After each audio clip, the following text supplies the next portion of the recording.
Hoy vamos a meternos de lleno en el análisis del consultor Fabián Calles sobre todo el conflicto social y político que se está viviendo en Minneapolis. Lo hacemos a partir de su intervención en Border Periodismo. La idea es ir más allá de los titulares para entender, según su punto de vista, qué es lo que de verdad está pasando. A ver, la gran pregunta que el análisis de Calle intenta responder es esta. ¿Qué fuerzas están realmente en juego en las calles de Minneapolis? Porque, según él, no se trata solo de lo que vemos en la superficie. Hay corrientes ideológicas y, bueno, cálculos políticos que lo estarían moviendo todo por debajo. Para entender bien su argumento, vamos a seguir este guión. Primero nos centramos en el foco del conflicto. Luego vemos la base filosófica que él critica. Después analizamos la supuesta estrategia política, identificamos a los manifestantes según su perfil y al final lo ponemos todo en el contexto de las elecciones en Estados Unidos, que es clave. Muy bien, pues empecemos por el principio. El análisis nos lleva directamente a Minneapolis, una ciudad que, bueno, se ha convertido en el escenario principal de unas confrontaciones bastante intensas. Según la fuente, no estamos hablando de un conflicto simple, ni mucho menos. Es como un triángulo de tensión. Por un lado los residentes, por otro la policía local. Y ojo, aquí está la clave, los agentes federales de inmigración, el famoso ICE. Este es el campo de batalla que Calles se pone a analizar. Y ahora vamos a lo que es quizás el pilar de todo el argumento de Calle. Él sostiene que para entender lo que pasa, primero hay que entender una idea, digamos, filosófica, muy concreta, que él atribuye a una parte del pensamiento occidental. Esta cita, la verdad, captura perfectamente la esencia de su crítica. Lo que Calle viene a decir es que existe una especie de idealización de la figura del inmigrante, como si se diera por hecho que es bueno por naturaleza, algo que, en su opinión, distorsiona por completo el debate. Calle le pone una etiqueta a esta corriente de pensamiento, progresía occidental, y la define como una ideología que no solo ve al inmigrante como una figura casi perfecta, sino que además exige que Estados Unidos abra sus fronteras de par en par. Es una visión, insiste él, que no es la mayoritaria en el resto del mundo. Aquí se ve clarísimo el contraste que plantea. Por un lado, esa visión idealizada que él critica, donde el inmigrante es poco menos que un santo. Y por otro, la realidad que él describe, pues una mezcla, como en todas partes, donde junto a gente muy trabajadora también se cuelan, según él, criminales. El punto clave de su análisis es que no se puede obviar esta segunda parte. Vale, ¿y esto cómo se traduce en política real? Pues aquí es donde el análisis conecta esa forma de pensar con la estrategia y las consecuencias que se ven directamente en la frontera. Esta es la cifra que la fuente pone encima de la mesa.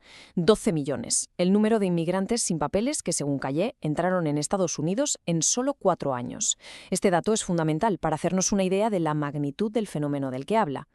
Calle atribuye esta situación a 3 factores. El primero, lo que él llama buenismo, que sería una especie de ingenuidad con buenas intenciones. El segundo lo describe sin rodeos como estupidez. Y el tercero, el que para él es el motor principal de todo, un cálculo electoral muy meditado. Y este, textualmente, es el núcleo de ese cálculo político, según sus palabras. La idea, que él mismo califica de racista, es que cambiando la demografía se puede cambiar el mapa político. La palabra morocho, que es un término para personas de piel oscura, se usaría aquí, según Calle, para asociar directamente un origen étnico con un voto determinado. Bien, pues ahora el análisis da un giro muy interesante. Se centra en las personas que de verdad están en primera línea en los enfrentamientos de Minneapolis. Y la descripción que da, la verdad, choca con la imagen que podríamos tener. Esta afirmación, desde luego, es contundente. Según Calle, quienes están en el centro del conflicto, ya sea porque acaban heridos o detenidos, no son los inmigrantes por los que, en teoría, se protesta. El perfil, afirma, es otro completamente distinto. Aquí se detalla un poco más ese perfil que él dibuja. Dice que no se trata de un levantamiento popular, espontáneo, sino de la acción de lo que él llama minorías intensas. Las describe como militantes radicalizados, equipados para un choque directo, que van a las protestas con cascos, chalecos e incluso armas. Y ya para terminar, el análisis sostiene que nada de esto se puede entender de forma aislada. Todo está pasando con un telón de fondo muy importante, el panorama político y electoral de Estados Unidos, que está al rojo vivo. Esta línea de tiempo nos pone en situación. Calle argumenta que la administración demócrata actual se enfrenta a una situación económica que él describe como peor que la de la administración anterior. Y claro, con las elecciones de medio término a la vuelta de la esquina, la lucha se centra en ese votante de centro, el swing voter, que al final es el que decide quién gana. Y así es como Calle divide al electorado en este tema. Por un lado, la base de Trump, que pide mano dura.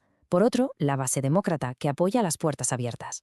Y en medio, el grupo decisivo, los votantes indecisos, que lo que quieren es un equilibrio, fronteras controladas, pero sin violencia. La tensión en Minneapolis, por tanto, sería un reflejo de esta pelea por ganarse a ese centro político. En resumen, la conclusión del análisis de Fabián Calle es que los enfrentamientos de Minneapolis no son algo aislado, son más bien el síntoma visible de una lucha mucho más grande sobre el futuro de la inmigración, la seguridad y la propia identidad de Estados Unidos. Y todo esto, claro, se intensifica por la presión de un año electoral. Y todo esto nos deja con una pregunta final que resume muy bien el núcleo de este análisis. ¿Cómo vemos el fenómeno de la inmigración? ¿Es sobre todo una crisis humanitaria, un problema de seguridad nacional, o se ha convertido por encima de todo en una pieza más en el tablero político? La respuesta seguramente tiene un poco de las tres.